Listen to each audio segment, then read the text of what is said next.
জনগণ যদি আমাদেরকে সেই চ্যালেঞ্জটা গ্রহণ করে, আমরা ইনশাআল্লাহ সেই সেবা দেওয়ার জন্য প্রস্তুত আছি। সবাইকে আন্তরিক ধন্যবাদ। প্রধানমন্ত্রীর কথা আমরা শুনবো। জি, আসসালামু আলাইকুম ওয়া রাহমাতুল্লাহি ওয়া বারাকাতুহু। আমার হয়তো পার্থক্য এটা হতে পারে যে কোন একটা বিষয় নিয়ে আপনাকে ভাবার চেষ্টা করি। আমার সামনে আবার সমষ্টির জায়গা সকলের জায়গা থেকে আরে ভাই মার গায় মার এগুলো পরিষ্কার হলে এটা ধীরে ধীরে জনগণের চেতনার মধ্যে এটা সঞ্চারিত হয় এবং জনগণ তখন আর ভুল করে। যেমন ধরুন আমরা যে আলোচনা যখন করি, এই যে আমি আজকে তো সাদিক আজকে আমাকে রাখেন না, অনেকবারই আমরা নিয়মিত এবং আমি সবসময় সাড়া দিচ্ছি, কখন যদি না করি।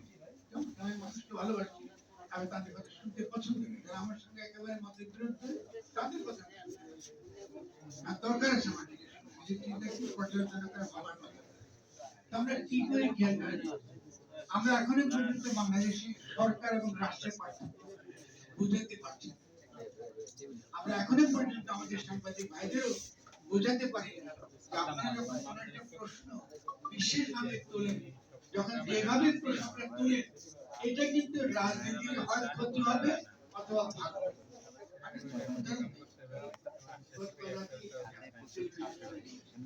আপনি যখন বারবার এই সরকারি অন্তর্বর্তীকালীন সরকার বলেন না, আমরা সবাই বলি এই সরকারি অন্তর্বর্তীকালীন সরকার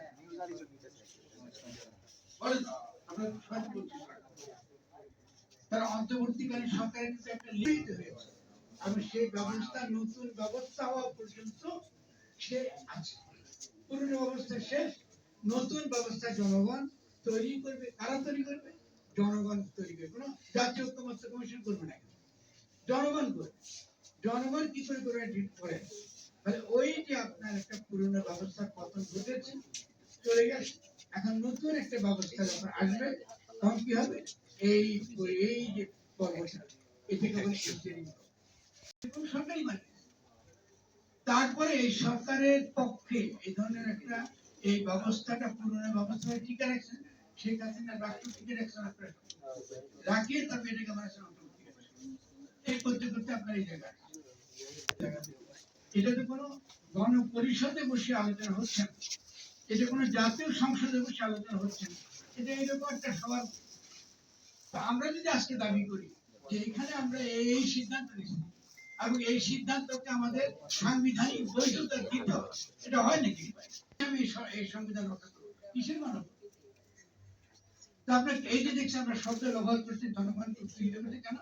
যেহেতু আমাদের সংবাদ মাধ্যম থেকে শুরু করে আমাদের সংবাদের তথাকথিত সুশীল এবং বুদ্ধিজীবীরা তারা লুটেরা মাফিয়া শ্রেণীর দ্বারা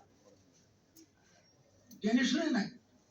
আপনাদেরকে যদি কোটি টাকা দিয়ে করাইতে আমি খুশি তার থেকে টাকা দেবো।